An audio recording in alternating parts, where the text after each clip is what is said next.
of Satan, ruler of the earth, king of the fall.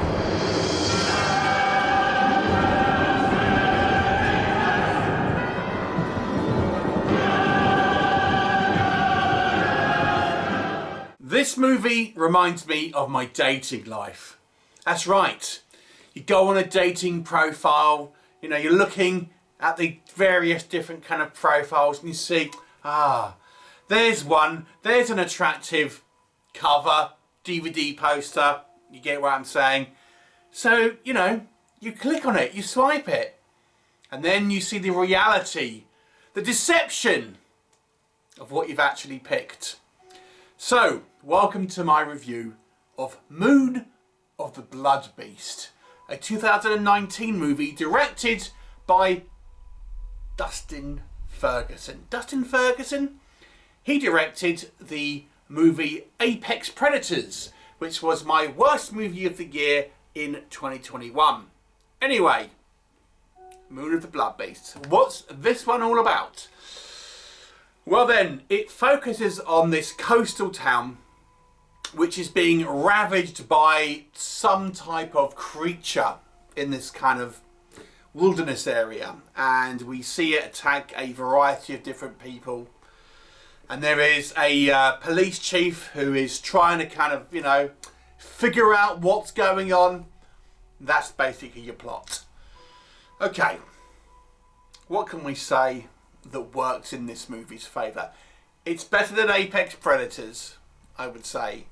At least there is a monster in this movie, unlike the shark movie Apex Predators. And I guess you could say it's achieved by practical effects. That's what you could say. There's a reasonably high body count. It does have a lot of victims, admittedly. And we have a little bit of a twist at the end, I guess. You could say that the movie offers alternate ideas about where this kind of creature has come from. And that's all I've got. That is all I've got. And that was scraping the barrel. Alright, let's get real. Okay, so this is an incredibly low budget movie, and it appears that all of the Dustin Ferguson film catalogue is like this. And you know, I review a lot of low budget movies, but sometimes even with a very low budget, it looks like sometimes people are trying, sometimes people, you know, maybe just don't have the means or experience and stuff. But you know, a lot of these movies that I do watch that end up being kind of like this, it feels like you've done a whole bunch of these movies. How is it like this? How is it so bad? I mean, deliberately so? I don't know. I can guess you might do one or two overly schlocky movies and kind of make them like knowingly rubbish, but what would be the point of having your whole catalogue do that? I guess ask Mark Polina. Anyway, but let me get into some specifics. So there's not really a plot in this movie. It is a series of like POV shots of a variety of people wandering off into the kind of the wilderness and then getting attacked with a kind of a camera with a kind of like a red lens on it going to the camera, cut to a dead body with like some fake blood coming out and stuff like that. That is the bulk of the movie. In between these, we get this police chief going, you know, what's going on? What am I going to do? All this sort of stuff. Oh, it could be this tattooed geezer that's causing trouble. And that's basically it. That is basically it. That is the plot. Okay. So there isn't really a plot. Obviously, the practical effects are really not anything like the poster, hence my little opening there. I wasn't really expecting them to be brutally honest with you, but it's so far removed from what was advertised. That is, you know, where I take some umbrage with it. At least, for example, if you have a werewolf movie and it's got this cool poster, at least it looks like still a werewolf, albeit a rubbish. So this looks nothing like the poster. The movie really is a little, even though it has such a basic plot, it kind of suggests at the beginning of the movie that there's some type of satanic situation kind of going on, and maybe this creature was born out of the bowels of hell, right? But then we learn that it's just this creature that seems to be this like cryptid type thing that is just comes out every 10 years. And then we have a scene, and this is the most amusing scene in the movie. There's an actress called Donnelly Hensing, I think it is. And she has a scene where she's just like watching TV. And I thought, okay, there's plenty of scenes like this where, you know, a character is watching TV in a movie. But the thing that she's watching, we actually watched for about 10 minutes. And I'm not exaggerating. It's like, what is going on? And we went to believe this is trying to tell. It's not just like, oh, she's watching TV. There's going to be some type of creature coming in.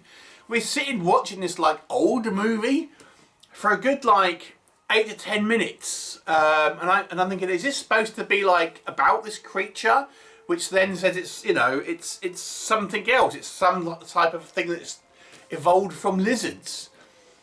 And I'm thinking, what was the point of that scene?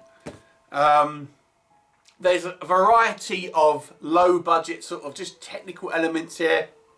If you have seen the review of Apex Predators, it just looks like it's been filmed on phone. The kind of it looks, you know, out of focus at times. There's kind of just wobbling around. There's kind of some poor edits, things like this. The quality, just the film quality is quite low. The acting, I mean, this is probably just a group of friends. I can't imagine anyone got paid much for this, maybe a couple of $100. There is a couple of recognisable names, believe it or not. As I say, Donnelly Hensing, you've got Julie Prescott, Mike Ferguson, who was a tattoo guy. I've seen him in other things. I mean, no one mega famous, but certainly working sort of low budget actors for sure. You know, but no one is really given anything to do in regards to a story. And obviously the acting here is probably just like, quick, say something. There's no script. Just kind of say something which is along the lines of this. And they're like, what are we doing out here? Julie, where have you gone? Or something like that. You know, it's just rubbish. Rubbish. Yeah, and it tries to have this little twist, but there's been so little story up until this point. It's like, why? What's the point? You know, even though the creature is rarely seen, because most of the time, as I say, it's POV shots, but we see it relatively early on in its kind of like rubber mask glory, and then when you've shown it now, so you either show it more. Why have these POV shots? Anyway, the movie's just a complete mess. We got, yeah, it's better than Apex Predators, but it's really pretty low down. I'm going to give it a 2 out of 10. Have you seen it? What your thoughts are? Please let me know, and let me know if you've seen it. Bye for now.